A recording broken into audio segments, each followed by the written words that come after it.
Was brother salawat.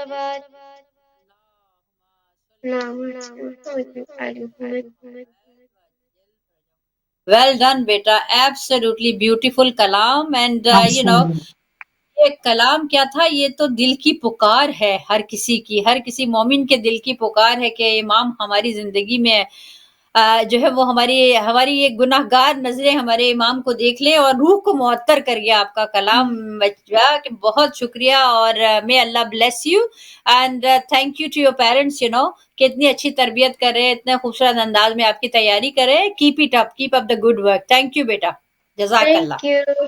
Jazakallah. بڑی خوبصورت انداز میں بچی نے جو ہے وہ اپنا ہدیہ کلام بارگاہ امامت میں پیش کیا. جی ناظرین، اب چلتے ہیں اس سیگمنٹ کی طرف جہاں کہ آپ کے سوال ہوتے ہیں اور محترمہ ہماری جو ہے وہ جواب دیتی ہیں. اس کے چند سوال ہمارے پاس آلریڈی جو ہے وہ آپ نے بھیجے ہیں، جو بھی ہماری بہنیں پوچھنا چاہتی ہیں آن لائن، اور وہ آن لائن کال کر سکتی ہیں، اور جو بہنیں ہماری سوچتی ہے کہ شاید ان کو تھوڑی ہچکچاہٹ ہے آن لائن پوچھنے میں، تو وہ آپ ہمیں ٹیکسٹ کے ذریعے، ای میل کے ذریعے جو ہے وہ ہمیں ارسال کر دیں. ہم اپنی خانم سے جو ہے وہ پوچھ لیں گے اور وہ اس کا جواب آپ کو آن ایئر دے دیں گی. جی خواہر، پہلا سوال جو ہے وہ روزے کے حوالے سے آیا ہے کہ روزے میں اگر بعض دفعہ یہ ہوتا ہے کہ انسان جو ہے وہ خیال نہیں رہتا اس کو، اور وہ ناشتہ کر لیتا ہے، صبح اٹھ کے سمجھتا ہے کہ وہ نارمل ڈے ہے، اور وہ ناشتہ کر لیتا ہے، اور پھر اس کو یاد آتا ہے بعد میں کہ اب تو میرا تو روزہ تھا، میں نے تو یہ ناشتہ کر لیا یا کوئی چیز کھا لی. تو اس حوالے سے بتائیے کہ کیا حکم ہے، کیا وہ روزہ جو ہے وہ ہمارا صحیح رہے گا کہ بھول چوک ہو گئی کہ کیا؟ بسم اللہ. جی بعض افراد ایسے سمجھتے ہیں کہ ارے ناشتہ کر لیا اب روزہ تو باطل ہو گیا، اب باقی کا دن جو ہے وہ بغیر روزے کے گزارے. نہیں، ایسا نہیں ہے. جو کام بھی بھول چوک سے ہوتا ہے نا، وہ اس کی معافی ہے، اور روزہ آپ کا باطل نہیں ہوا، بالکل نہیں ٹوٹا. آپ روزہ جاری رکھیں گے. پروردگار جانتا ہے کہ یہ محض بھول سے آپ نے ایسا کیا ہے، تو روزہ انشاءاللہ جاری رہے گا، اور اس کو افطار کے وقت ہی آپ کھولیں. دوسرا سوال ہے کہ وضو کے دوران اگر بے اختیار اگر آپ کے حلق میں پانی جو ہے وہ چلا جائے، تو اس حوالے سے کیا حکم ہے کہ روزہ ٹوٹ جائے گا کہ روزہ آپ کا جاری رہے گا؟ جی، یہ بھی افراد سمجھتے ہیں کہ وضو کر رہے تھے اور یہ کون سا کوئی جان بوجھ کے ایسا کر رہے تھے، لیکن احتیاط واجب کے طور پہ آپ کو روزے کی قضا بجا لانی ہے، کیونکہ روزہ بہرحال باطل ہو گیا، پانی پیٹ میں گیا ہے، غلطی سے گیا ہے یا جیسے بھی گیا، لیکن آپ کو خیال رکھنا چاہیے تھا وضو کے دوران، تو بہرحال اس کی قضا واجب ہے، آپ اس کی قضا بجا لانی پڑے گی. اچھا، اگر اس طرح سے ہو جائے معاملہ، بے اختیار چلا جائے پانی حلق میں، تو پھر آپ جو ہے وہ دوبارہ سے روزہ رکھیں گے اور اس کا کفارہ دیں گی. جی اگر جیسے مثال کے طور پہ، جیسے اگر ہم بہت سارے روزے جو ہے ان کا ہمیں کفارہ دینا ہے، اور ہمارے پاس اتنی استطاعت نہ ہے کہ ہم اس کو یکمشت وہ دیں اس رقم کو، تو اس کے حوالے سے کیا حکم ہے کہ کیا ہم اس کو قسطوں میں کر کے یا تھوڑا تھوڑا کر کے اس طرح سے کر کے دے سکتے ہیں؟ جی بالکل جائز ہے. آپ اس کا حساب لگائیے کہ کتنے روزے ہیں آپ کی گردن پہ، واجب روزے اوبویسلی ماہ رمضان کے، اور ان کی آپ فہرست بنائیے بیماری کی وجہ سے یا جس بھی وجہ سے روزے چھوٹے تھے، اور اس کا پھر قسطوں میں آپ کفارہ دے سکتے ہیں، یکمشت دینے کی بھی ضرورت نہیں ہے۔ اور اگر چاہیں کہ بھئی رقم بہت زیادہ بنتی ہے تو ہم کیا کریں، ایک کو دیں تو آپ ایک ہی بندے کو بھی سارا کفارہ دے سکتے ہیں، کوئی پرابلم نہیں ہے اس میں۔ اور لیکن یہ کہ آپ بے شک اس کو قسطیں کرا لیں، لیکن گردن پہ آپ کے رہے گا۔ جی رائٹ، اوکے۔ یعنی کہ اللہ تعالیٰ نے دیکھے کتنی ہمارے لیے سہولتیں دی ہیں کہ اگر ہم ایک دفعہ نہیں ایک دم سے جو ہے وہ اتنی رقم نہیں پے کر سکتے، اس کو تھوڑا تھوڑا جو ہے ہم کر کے پے کریں، ایز لانگ ایز کہ جو ہے وہ آپ کی نیت ہونی چاہیے۔ بہت خوبصورت بالکل آپ نے جواب دیا۔ اگر کسی کے رمضان میں جیسے اکثر یہ ہوتا ہے کہ روزے ہم بچپن میں نہیں رکھے تھے، یا بعض لوگ جو ہے وہ جوانی میں تھوڑا ان سے نہیں رکھے جاتے، نہیں رکھے انہوں نے، اور ان کے روزے جو ہے قضا ہو گئے، لیکن جو جیسے ہم دیکھتے ہیں کہ شعبان رمضان کی جو مخصوص ایام آتے ہیں اس کے اندر جو ہے وہ روزے رکھنے کا بڑا حکم ہے، اور تو وہ روزے مستحب روزے رکھ سکتے ہیں؟ اگر آپ کے جو رمضان کے روزے اگر قضا ہے تو کیا مستحب روزے ہم رکھ سکتے ہیں؟ بہت ہی امپورٹنٹ سوال ہے یہ، اور یہ ایسا ہمارے بہن بھائی کر رہے ہوتے ہیں، اس لیے میں بہت مشکور ہوں اس سوال کے لیے۔ دیکھیے، اگر ہماری گردن پہ قضا نمازیں ہیں تو مستحب نمازیں پڑھی جا سکتی ہیں، اور نماز شب بھی پڑھی جا سکتی ہے، اور آپ اپنی نماز کے نوافل بھی پڑھ سکتے ہیں، کوئی حرج نہیں۔ لیکن اگر روزے ہماری گردن پہ ہیں، واجب قضا روزے، تو پھر آپ مستحب روزہ نہیں رکھ سکتے۔ تو جب بھی کوئی مخصوصی آئے گی جس پہ آپ روزہ رکھنا چاہتے ہیں تو آپ قضا روزے کی نیت سے ہی رکھیں گے۔ بہرحال ثواب اللہ کی ہاں دینے میں کمی نہیں ہے، اس کے خزانے بیش بہا ہیں، لیکن آپ کو جو ہے وہ نیت اپنے قضا روزے ہی کی کرنی ہوگی۔ آپ کا روزہ اس طرح مستحب والا نہیں ہوگا۔ اچھا، تو یعنی کہ وہ جو روزے ہم رکھتے ہیں جو شعبان میں، اور جو ایسے ایام ہوتے ہیں کہ جس میں روزہ ہاں رکھنے کا جی، بڑا ثواب ہے، تو وہ ہمارے روزے جو ہے وہ رمضان کے قضا روزوں میں جو ہے وہ شامل ہو جائیں گے اگر ہم اس کی نیت کر لیں۔ بالکل۔ بہت بہت شکریہ۔ اور ہاں، یہاں پہ بہت ہم نے دیکھا کہ اکثر جو ہے یہ سوال آتا ہے کہ حالت روزے میں قرآن پڑھنے کی کتنی تاکید کی گئی ہے، اور قرآن جو ہے وہ آپ پڑھیں گے تو کتنا اجر و ثواب ہے۔ تو لیکن اگر قرآن جو ہے وہ آپ کا صحیح نہیں ہے، اور آپ اس کو غلطی کے ساتھ جو ہے وہ قرآن کو پڑھ رہے ہیں، تو اس پہ روزے اس میں روزے پہ کچھ اثر پڑتا ہے کہ اگر آپ کا قرآن صحیح نہ ہو اور آپ نے غلطی کیا قرآن پڑھنے میں؟ ایک اور بہت ہی اہم سوال ہے، اور ہم گزشتہ پروگرام میں بھی ہم نے اس کا تذکرہ کیا تھا، اور خاص طور پہ میں نے یہ بات کہی تھی اپنے بہن بھائیوں سے کہ پورا سال ہم جو قرآن مجید نہیں کھولتے اور پھر ماہ رمضان میں تجوید بہتر کرنے کی طرف آتے ہیں، اپنے تلفظ کو اور چیزوں کو جو ہے وہ زیر زبر پیش کو درست کرنے لگ جاتے ہیں۔ پورا سال قرآن سیکھیے، تجوید سیکھیے، قرآن کو بہترین طریقے سے سیکھنے کی کوشش کریں۔ ماہ رمضان میں اسی اچھے سیکھے ہوئے قرآن کو آپ ایک پورا قرآن ختم کر کے ہدیہ کریں چہارد معصومین کو، خصوصاً حجت خدا کو بھی، اپنے مرحومین کو بھی شامل کر سکتے ہیں، تو اس میں کوئی حرج نہیں۔ لیکن اگر غلطیاں ہو رہی ہیں روزے کے دوران قرآن پڑھتے ہوئے، تو اس سے نہ روزہ مکروہ ہو رہا ہے نہ باطل ہو رہا ہے، روزے پہ کوئی فرق نہیں پڑ رہا، کوئی فرق، لیکن آپ کو بہرحال اس کا خیال رکھنا چاہیے۔ کسی ایسے شخص کے پاس بیٹھ کے یا تو پڑھیں تاکہ وہ آپ کی تجوید کو بہتر کرے، درست کروائیے، لیکن کوئی حرج نہیں ہے، اس میں روزہ باطل نہیں ہوتا۔ لیکن ہم نے ایک تذکرہ پچھلے پروگرام میں کیا تھا، اس کا میں دوبارہ سے یاد دہانی کرا دوں کہ روزے کو جو باطل کرنے والی چیزیں، اس میں ایک چیز یہ بھی ہے کہ آپ اگر ائمہ اہل بیت سے جیسے جھوٹ باندھ رہے ہیں، لوگوں کو غلط یعنی مس گائیڈ کر رہے ہیں، کسی اور کے فرمان لے کے ان کے نام سے آگے چلا رہے ہیں، تو اس سے آپ کا روزہ ٹوٹ جائے گا۔ چھوٹی سی چھوٹی بات بھی اللہ، رسول اور ائمہ طاہرین سے ہم منسوب نہیں کر سکتے اگر انہوں نے نہیں کہی، تو اس بات کا سختی سے خیال رکھیں کہ سارے فلسفی بنے بیٹھے ہیں واٹس ایپ پہ اس وقت بہت معذرت کے ساتھ، اور فیس بک پہ بھی، اور بڑے بڑے جو ہے وہ اقوال شیئر کر رہے ہوتے ہیں ائمہ طاہرین کے نام سے، خصوصاً مولا کائنات کے نام سے۔ تو اس چیز پہ ذرا غور و فکر کریں اور ریسرچ کریں کہ واقعاً انہوں نے بات کہی ہے کہ نہیں، اس سے تو واقعاً آپ کا روزہ ٹوٹ جائے گا۔ لیکن بہرحال قرآن میں غلطی ہو رہی ہے تو روزے پہ اثر نہیں ہوگا۔ جی بہت ہی اچھا آپ نے پوائنٹ ریز کیا ہے کہ واقعی ہم نے بھی دیکھا ہے کہ بہت سارے ایسے اقوال ہیں کہ جو کہ ہم تھوڑا سا اس کو وہ ہوتے ہیں کہ کیا واقعی یہ جو انہوں نے شیئر کیا ہے، کیا اس کی